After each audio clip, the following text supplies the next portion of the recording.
Trunks, you are the last hope. If you lose your life, there will be no more warriors to defend this planet.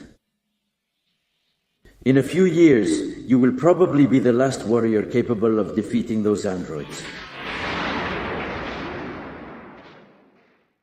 What would happen if, hypothetically, you were born in a devastated world, which has been razed to the ground by two ultra-powerful evil robots, where really only you and your older brother have the ability, mind you, not the strength to do it, but the possibility, albeit almost impossible, to face these terrifying cyborgs. All this thanks to your alien roots. Although this is not a positive thing at all, as all the weight of saving the few and defenseless survivors that remain would fall on you too. Everything depends on you.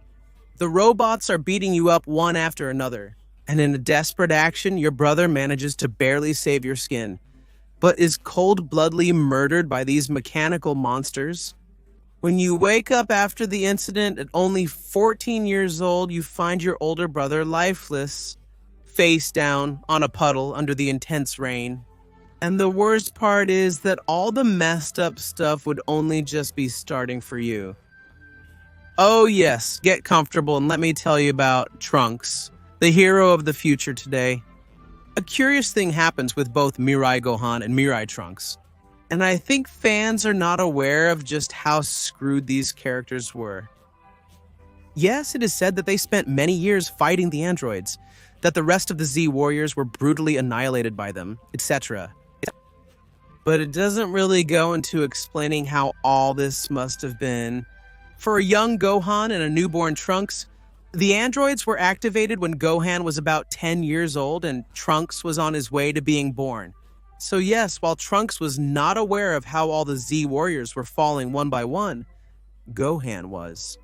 The first thing he must have felt was an overwhelming helplessness to see that his father, Goku, was dying from a disease. There was never a chance for him to face the androids. Perhaps if Goku had been there, things might have turned out differently. It's something we'll never know for sure. The fact is that while Goku was dying in his bed, the Z warriors were being annihilated one by the androids. Until quickly, only Bulma, Gohan, and a newborn Trunks were left who had to hide from danger. At some point, would Gohan manage to transform into Super Saiyan? Surely after everything he saw, he ended up achieving it. But I can assume that he decided not to take certain risks. Gohan, despite his tender age, had already gone through many tough conflicts, and that had forced him to mature much earlier than expected. Therefore, he probably didn't think it was a good idea to risk his life impulsively, as he could have left both Bulma and little Trunks alone and at the mercy of the androids. So Gohan would take on a strong role, being a mix of father, teacher, and older brother to Trunks. Despite what Gohan reflected on the outside, a strong and stoic personality who was not afraid of anything. An attitude he maintained so that Trunks wouldn't fall apart, and also to deceive himself a little. Inside, things were a bit different, and we can notice that in Gohan's clothing. The reason he dresses like his father is because he feels that he himself is not enough. He would like to be like his father because surely Goku would know how to get out of this situation. Gohan was always sure that, had his father been there, he would somehow defeat the androids. His father was indeed a warrior, not like him. By putting on that suit, he felt a bit more like his father. Maybe if he imitated him, he would look a bit more like Goku. Gohan is someone completely broken, destroyed to the core. The only reason he keeps standing is because of his sense of justice, and because there are still people in his life worth protecting. In a difficult scene, Gohan and Trunks are alone in a room when Trunks breaks down in tears. Then he asks Gohan if this is how life is supposed to be, just pain and suffering, if the world is always going to be a damn hell. This must have felt like a stab in the heart for Gohan. While Gohan had felt, even if only for a short time, what a peaceful world was like, and the feeling of having overcome danger a couple of times. Trunks had never experienced this since he was born. He was in a post-apocalyptic world where two demons roamed freely, and on top of that, he was born with the responsibility of being one of the only two beings on the face of the earth who can still do something against the androids. If all of this was an endless nightmare for Gohan, for Trunks it was directly like being in the worst of hells, day after day. Trunks has an unbreakable fighting spirit, So he begs Gohan to train him, that he too must fight. He thinks that Gohan is overprotecting him in part, but who can judge Gohan? In this case, Gohan trains Trunks and tries to get him to transform into Super Saiyan so he won't be defenseless in battle. The point is they don't succeed. Trunks is still too green to achieve the transformation. And on the other hand, the blessed cyborgs do not stop. Gohan must go to stop them, and Trunks insists on accompanying him, to which Gohan, fearing that the worst may happen to his little stepbrother, he knocks him out in the kindest way he can with a small blow to the neck and puts him to sleep. It was more than obvious that Gohan felt that this time things could get worse than usual. And if that happened, leaving the world without hope, without the light that Trunks represented, would indeed be his greatest sin. Gohan fights the androids in an agonizing battle, delivering one of the greatest speeches in manga and anime history. Seeing that the Half Saiyan's powers are slowly increasing and that fighting against him is no longer enjoyable, they decide to get serious for once, which results in our hero being cold-bloodedly murdered by the twin demons. And despite how horrible this is, at least the pain is ended. Gohan's agony is over. He can finally rest a bit. He spent more than half his life living in this scenario, watching helplessly as the androids destroyed everything he had loved, how they annihilated any chance of living the life he had always desired in the future. Yes, the way Gohan left us is not the way a hero of his stature should depart. But at least finally, our beloved Gohan could rest a bit. Finally, he could stop feeling pain. It's the least that this hero of only 23 years old deserved. Good night, Gohan. From the future, you gave much more than you could give, and I hope you found peace in the other world. But although for Gohan everything had ended, for the one who had done nothing but start, everything was Trunks. Young Trunks wakes up, and as soon as he gets up, he realizes that he doesn't feel Gohan's Kai. He flies into the city and starts frantically searching for his brother until he finds him. Trunks is faced with the macabre scene. His practically paternal figure and someone he saw as nothing less than a superhero. He's there, lifeless, dirty, face down on top of a puddle under a storm as if he were trash. Most of the deaths we see in Dragon Ball from the good guys are always heroic and beautiful. Goku against Raditz, Piccolo against Nappa, Vegeta against Frieza are also sad, but this one of Gohan feels almost pathetic, as if Gohan were scum. He died completely alone and was left there, thrown away like an old toy. Trunks hugged the lifeless body of his stepbrother and broke into tears. Needless to say, Gohan was everything to Trunks. Besides his mother, he never knew his father, and Gohan also acted as such. All that pain, bitterness, despair, and above all anger made the warrior of hope finally transform into Super Saiyan.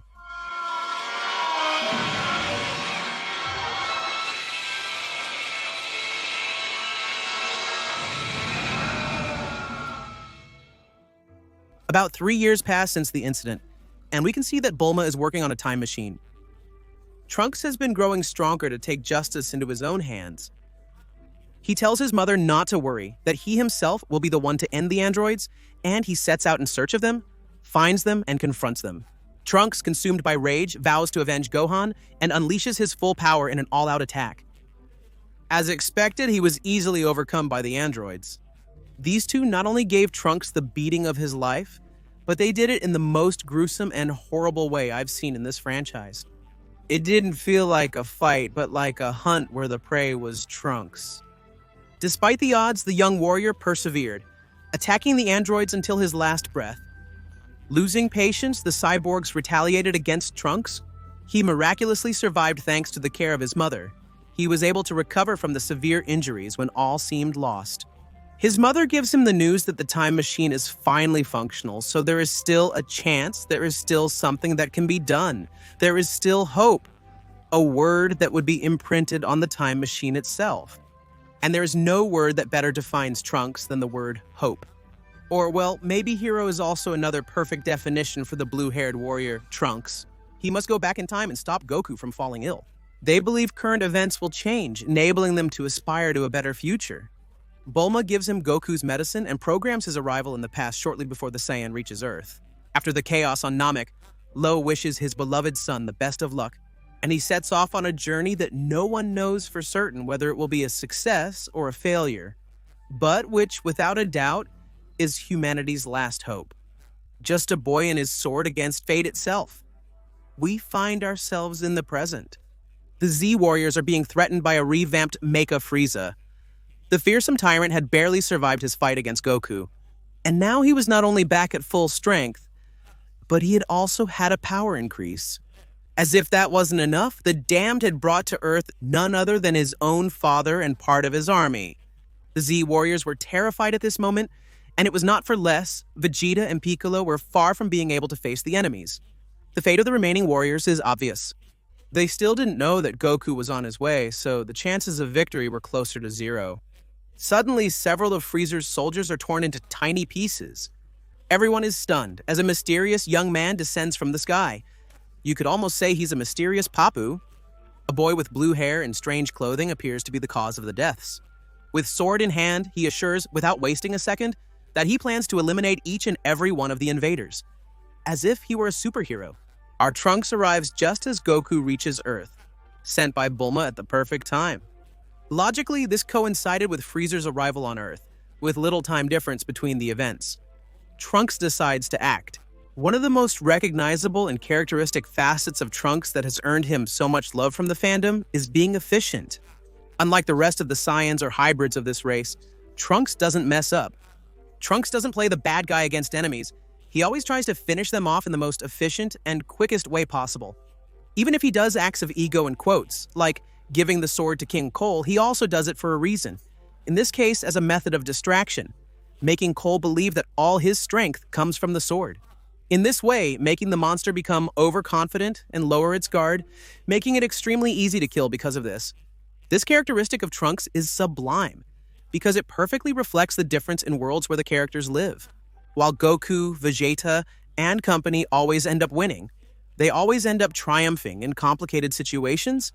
Everything always ends up going well. On the other hand, others simply aren't as lucky. In Trunks' world, there is no fighting, only surviving. They don't understand anything about pride or ego or vain and selfish goals. The only reason they fight is to have a better tomorrow, to stop waking up every day in a horrific hell. That's why the characters' attitudes are so different.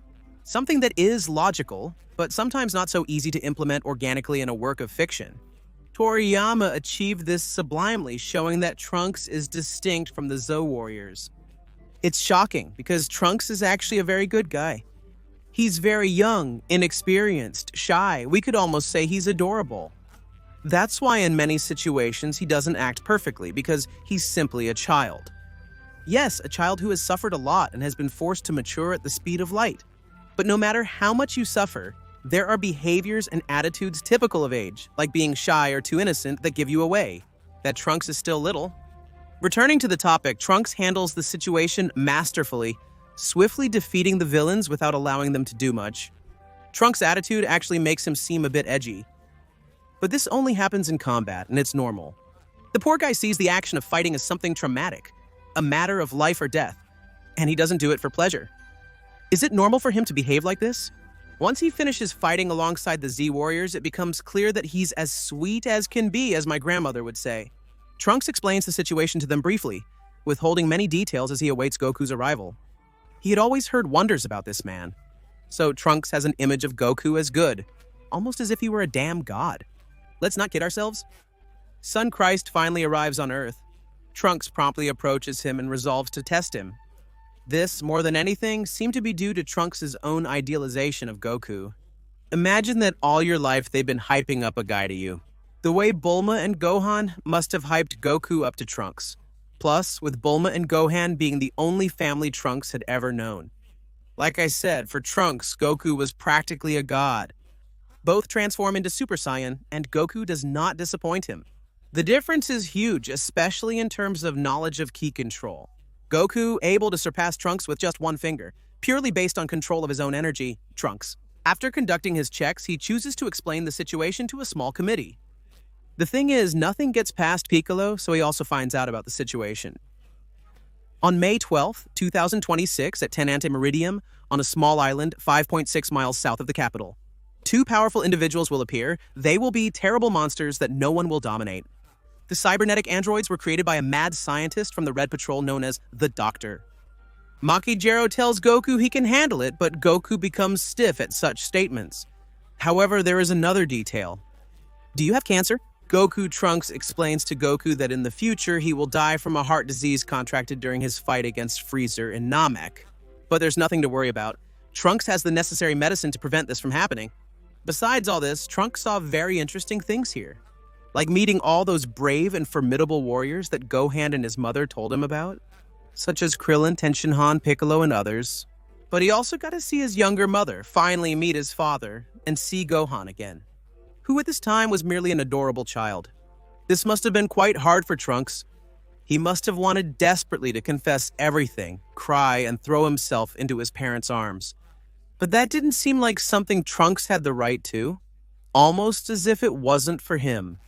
I'm sure he couldn't even look Gohan in the face without feeling guilty. Regret for not being able to help him when he needed it. For such a young boy, this psychological burden must have been utterly indescribable. As for his father, Vegeta, he likely confirmed what his mother had said, that he was a temperamental guy with a bad temper and immense pride. Nothing should have surprised him, as he already had a predefined image of each Z warrior. With his mission accomplished and Goku ensuring a positive outcome, Trunks was prepared to return to his own world. He fixed the future, activated the time machine, and returned to his world, which was exactly the same as he left it. What the hell happened here? Well, Trunks learned the hard way what timelines are. When he changed the past, he didn't change his future, but created a different timeline where the events that occurred vary, thus creating a sort of parallel universe. In response to this, Trunks decides to use the time machine again to travel back to the past, but this time to the moment when the androids first appeared. But what our hero sees when he finally arrives at the place completely chills his blood. Trunks sees his father transformed into Super Saiyan, along with the warriors. But something is wrong. They are facing some robots, yes, but it turns out that these are not the androids that Trunks knows. No one present understands what the hell this means. This moment is among the most surprising in Dragon Ball, proving the android saga is one of the best. That great sense of mystery that the arc had was then tried to be replicated for the Black and Super Saga. Let's be real, it wasn't as great as here. In this arc, you truly felt completely lost. As if that wasn't enough, Vegeta simultaneously discovers that Trunks is his son. Too many shocks at once. Toriyama, please give us a break. After several incidents, the secret is out.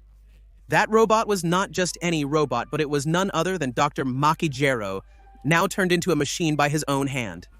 Seeing himself completely overwhelmed, he decides to go to the laboratory to awaken 17 and 18, which indeed were the androids that we all knew. When the warriors arrive at the place, Trunks only sees these androids for a microsecond.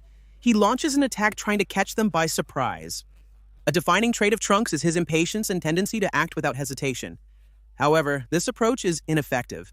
And here, Trunks finally realizes that his father is a complete and total jerk, not listening to anything that Trunks has to say, not caring about anything more than his own ego, and ignoring the warnings and all the pain his son went through in an apocalyptic future. Vegeta decides not to wait for Goku and confront the androids. Yes, as expected, the androids kick their asses. Trunks is totally freaked out. He can't believe it. He doesn't know why, but these damn androids are more powerful in this timeline? Why? We don't know. The fact is, that's the way it is. The androids are stronger than in Trunks' future with a powerful third android called 16. It's a tough situation.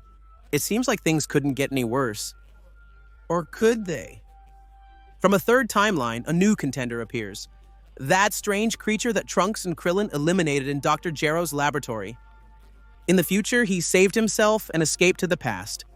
This would be the bio-android known as FELA being designed with the cells of the best warriors, who must absorb the androids to reach his perfect form and thus become the most powerful being in the universe. He reached the past by killing his timeline's Trunks before he used the time machine. We were not yet aware, but this guy was going to give our future heroes some problems. A lot of Dragon Ball-esque things start happening from here, but as this video is not a video about the androids and Cell arc, but rather an exclusive video about Trunks, let's get to the point. Realizing Cell's threat after waking up, Goku decided to use the time chamber. They went in pairs, Vegeta with Trunks, then Goku with Gohan. It made sense. Here's a detail I love. It seems like Goku knew that spending a full year with his son would soften Vegeta up a bit, and it worked. Although Vegeta was initially a jerk, he grew to love Trunks. New feelings were already taking root in Vegeta's heart. For whom it wasn't all so beautiful was for Trunks. This training with his father was totally traumatic. Vegeta lost his mind training in this place, and Trunks experienced real fear in there. Literally, any hint of childhood that Trunks still had inside him died within that damned and gloomy white dimension. When they came out, both were completely different people. A somewhat calmer Vegeta, but much more egocentric, and a much more serious Trunks. It was clear that Trunks was having a very hard time, but all for being able to protect the present and the future. When they arrived before Cell, the monster had evolved, but not enough. Vegeta humiliates Cell in an indescribable way, even praising Trunks, saying his son could defeat Cell with just a finger in combat. But Trunks begins to get impatient. It's time for his father to finish off the monster once and for all.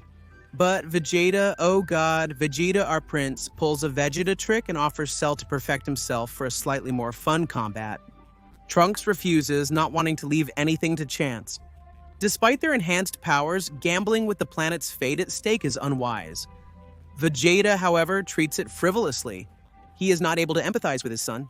He may be young and inexperienced, but he has already suffered a lot in life and is not willing to let everything become the damn hell he has had to endure.